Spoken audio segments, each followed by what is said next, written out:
Fala amigos, beleza? Tudo certo com vocês? Deixa eu compartilhar uma reflexão, uma tentativa de explicação, algo para tentar entender de fato qual que é o problema real desse Atlético e como é que o Atlético sai de um time que tinha um impacto no futebol brasileiro para um time que hoje não tem o mesmo impacto por decisão própria, por algo que decidiu fazer, por algo que conscientemente decidiu largar. Vou falar muito disso, tá? A partir desse momento. Deixa o like, ajuda a gente nessa, se inscreve no canal se você não está inscrito. É uma reflexão interessante, uma reflexão importante e lógico que isso é um debate, né? Então você pode colocar aí nos comentários também o que você acha sobre o tema, tá? O que trazia impacto ao Atlético dentro do futebol brasileiro? Títulos, né? Copa Sul-Americana, as duas, Copa do Brasil, estar disputando os campeonatos nas cabeças, Copa Libertadores, a final em 22, recentemente, era o que trazia relevância ao Atlético nacionalmente. Fora do campo, um dos times que mais brigava pela Liga Forte União, um dos times que mais brigava pelo fato dos direitos de transmissão serem mais igualitários, né? Um time diferente, um time disruptivo, um time que traz conceitos muito modernos e vanguardistas de pensar futebol, um time que tinha uma unidade tática, o jogo CAP, um time que se colocava como o próximo maior formador do mundo, parcerias com clubes europeus, parcerias com clubes sul-americanos, scout e análise de mercado sul-americano para prospectar as melhores peças, os melhores jogadores mais jovens. Isso tudo diferenciava o Atlético. E quantas dessas coisas a gente consegue ver hoje em dia? Quantas dessas coisas a gestão Marcelo Petralha não tomou a decisão contrária? Quantas dessas coisas o Atlético não está correndo na direção contrária, não está correndo para trás, não virou de costas para o caminho certo? E está correndo a maior velocidade possível, né? Lógico, títulos, relevância futebolística, o Atlético está longe, isso é óbvio, não precisa fazer um show de análise para entender. Agora, o que me preocupa muito é que o Atlético sai dessa questão do impacto que tinha no futebol brasileiro e faz o contrário. Por exemplo, a questão da formação do Atlético. A questão de ser o maior clube formador do mundo, que era o objetivo 1 de Mário Celso Petralha. O Atlético trata mal a sua base. O Atlético trata mal os jogadores que sobem das suas categorias de base. O Atlético manda o Emerson, um dos seus destaques, à Turquia, por um valor. O Rômulo, um dos seus destaques, manda a Turquia, não utilizou o Rômulo em nenhum momento na sua posição. Nessa temporada, pouquíssimos subiram. Tem o prospecto do Arthur Dias, tem o prospecto do Léo Derek, jogadores de seleção brasileira de base, que pouquíssimo tiveram minutos. O Arthur nem estreou ainda, o Léo Derek teve pouquíssimos minutos e quase nada na sua posição. O time formador, ou o time que se apresenta como o próximo time melhor na formação no mundo, não consegue aproveitar das suas peças. E pior, o time que se coloca como o maior time de formação do mundo não pensa na sua base e na montagem do seu elenco. Exemplo, o Atlético contrata Juliano e Patrick quando tem o João Cruz. Precisava dos dois? Ter nunca é ruim, lógico. Mas também é algo que vai tirar minutos do João Cruz. Porque, invariavelmente, o Patrick e o Juliano vão ser lideranças do elenco, são jogadores experientes. E aí, como é que o treinador tira a liderança do elenco? Não vai arriscar. O Dudu vai jogar? Não vai jogar. Tem muita gente na frente dele. Tem Zapelli, que aí sim é jovem, mas beleza. Tem João Cruz, jovem, beleza. Tem Juliano, tem Patrick, né? O Léo Derek está no elenco, excelente, muito bom, vai dar chance para o Léo Derek. Mas tem o Esquivel e tem o Fernando na frente dele. Como é que o Léo Derek vai jogar? Ele deveria ter jogado na frente do Fernando, isso todo mundo concorda. Mas ele não jogou, porque o Fernando estava no elenco. Aí você tem o Arthur Dias, você tem o Léo, você tem o Abraão, você tem o Beleze. Acho que até o Arthur Dias é uma opção mais factível de entrar em campo. Tobias Figueiredo, pela qualidade dos companheiros ali, né? Então, para você usar a base, você tem que prever isso no seu elenco. Não foi o que o Atlético previu. Preferiu dar a chance, preferiu investir, preferiu dar a oportunidade a jogadores mais experientes, mais rodados, e deixar os meninos, que são o principal objetivo do Atlético, que é se tornar o maior clube formador do mundo, os meninos de fora, escanteados, né? Aí beleza, você pensa, não, beleza, mas é um Atlético que não usa tantos meninos da base, mas vai ter destaques excelentes do mercado sul-americano, jogadores jovens com potencial de crescimento, com teto alto. O Atlético largou isso. Largou. Completamente. Completamente. Quem que é o melhor jogador do Atlético hoje, em termo técnico? Falo sem medo de errar. Lucas Esquivel. É o melhor jogador em termo técnico, o que melhor consegue cumprir a sua função, o que consegue enxergar o jogo de cima com lucidez. Saiu do Unión de Santa Fé, na Argentina. Aí beleza, o Zapelli é uma questão, né? O Zapelli tem um questionamento, o torcedor do Atlético parou e largou de esperar um crescimento do Bruno Zapelli. O Atlético parece entrar nesse caminho em muitos momentos.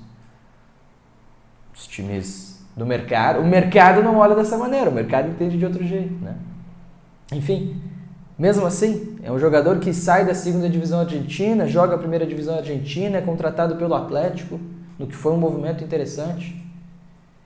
E o Atlético nessa temporada, beleza que traz o Isaac, isso é um ótimo ponto positivo, traz o Tevez, ótimo ponto positivo, e até Furlan fala hoje mais cedo no Arena, né? E concordo 100% com ele.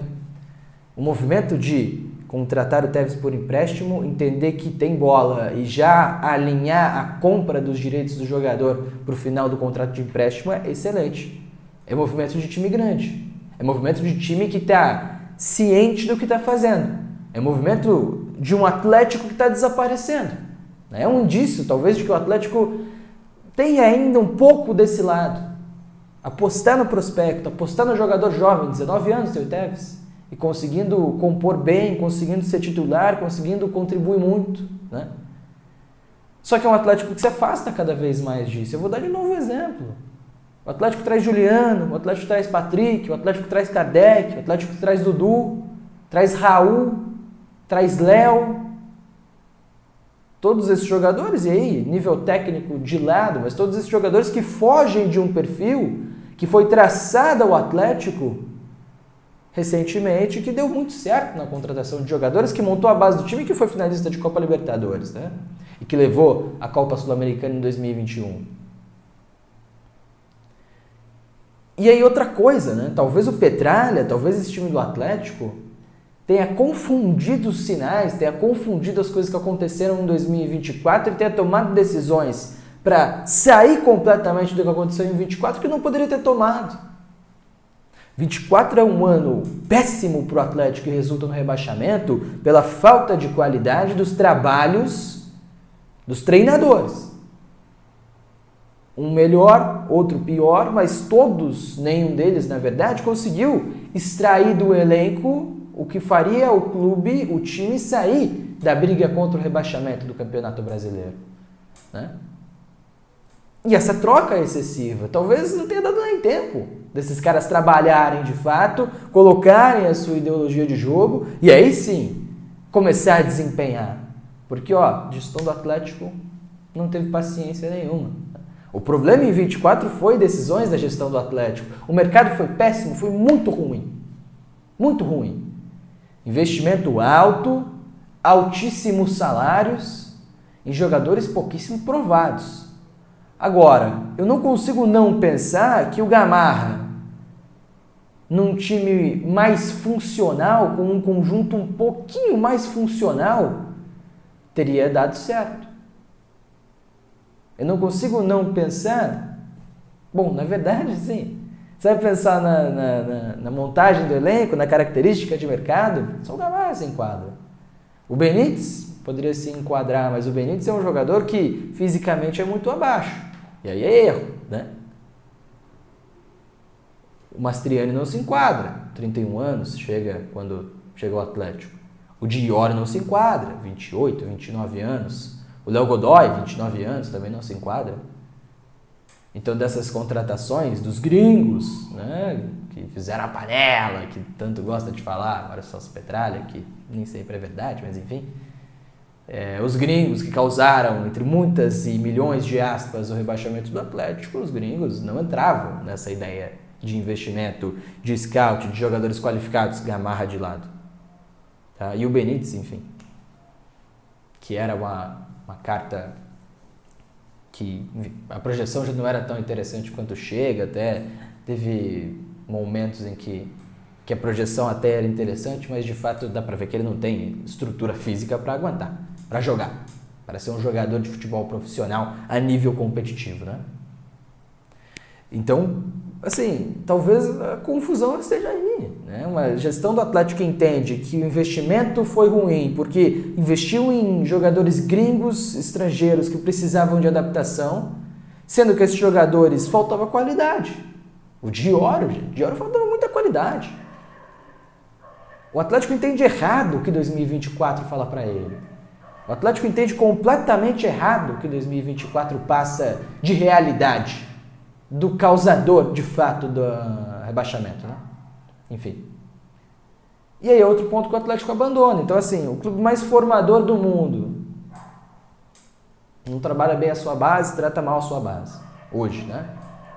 O clube que tinha uma ideia de investimento e contratação em jogadores com teto, jogadores com um valor interessante, jogadores que podem evoluir no mercado sul-americano e no mercado brasileiro também, lógico, abandona essa ideia. O Atlético era muito forte na Liga Forte União, na negociação das ligas, cai e perde muita força, lógico. O Atlético tinha o Petralha, esse cara, essa voz forte que representava o clube na Liga Forte União. Depois teve o Alexandre Leitão, essa voz forte que representava o clube na Liga Forte União. Sai o Leitão, o Atlético me parece que se afasta um pouco dessa realidade, hoje presidida pelo Marcelo Paz, presidente do Fortaleza, né? Então, o cenário é de um Atlético que cada vez mais se desconecta com o que fez dele um time relevante, um time de impacto no futebol brasileiro. Cada vez mais longe disso. E aí, para ressaltar a última coisa, campo e bola, né? O jogo CAP, o jogo de intensidade, até dei uma olhada numa apresentação recentemente sobre os pontos que definiam o jogo CAP. Um time que em casa mantém a bola no pé, um time que em casa explora os lados do campo para abrir vantagem, um time que em casa ou fora, enfim, coloca 5 jogadores na última linha do adversário para causar superioridade numérica. Isso tudo estava definido. Tudo definido. O Atlético abandonou o jogo CAP. Né? Quando que isso começa a ser abandonado? Lá para trás, lá para 2020. Né? E o resultado a gente está vendo agora. E o maior exemplo disso é o ano passado. Não só o jogo CAP, mas do Atlético não saber e não entender como quer jogar. Que critério foi utilizado para sair do Juan Carlos Osório e contratar o Cuca? O sonho do Petralha? De ter o Cuca no comando? Beleza, presidente, decisão pessoal do presidente. Não deveria ser assim. Aí que critério é utilizado para sair do Cuca e contratar o Martin Varini? Jogos nem um pouco semelhantes. Nem um pouco. E aí a decisão do Petralha foi com base numa recomendação do Paulo André, né, que é diretor do Valladolid lá da Espanha e que trabalhou com o Varini no Cruzeiro. Uma recomendação assim é o suficiente? Aí beleza, que critério é utilizado para demitir o Varini e contratar Lúcio Gonçalves? Jogos absolutamente diferentes. Absolutamente diferentes. E até o Barbieri se assemelha um pouco mais com o Lúcio quando a gente fala de um jogo mais direto, quando a gente fala de uma linha de 5. na defesa, né? Agora, qual que é o critério do Atlético para sair do Maurício Barbieri e escolher o próximo treinador? Sendo que quem pensa na decisão é Mário Celso Petralha, presidente do clube, e quem vai tomar a decisão é ele e apenas ele, e ele já falou em mais de uma oportunidade que não entende de futebol. Como é que é essa escolha? Essa escolha minimamente técnica? Teria que ser, mas tem mostrado o Atlético cada vez mais que não é. Num time que tinha esse padrão, que tinha essa ideia de jogo, que tinha como processo o jeito de jogar, o Atlético perde tudo isso. Se afasta, de novo, do que fez ele ser um time de impacto no futebol brasileiro. Um time que poderia, sim, ter mais e mais relevância no futebol brasileiro. Enfim, a queda causa tudo isso, né? Mas a intenção e a verdadeira questão é a gente entender o que causa a queda. Pelo jeito, a diretoria do Atlético não entendeu nada, né? E lógico, falta investimento, falta teto salarial, falta tudo isso, sim. Mas bons valores que o Atlético tinha, que pelo menos eu entendo como certos quando se faz futebol, esses valores foram abandonados muitas das vezes, né? Enfim, fica a reflexão para você, beleza? Abraço, vamos junto. Até a próxima. Deixa o like, viu? Ajuda a gente aí. Deixa o like. É nóis.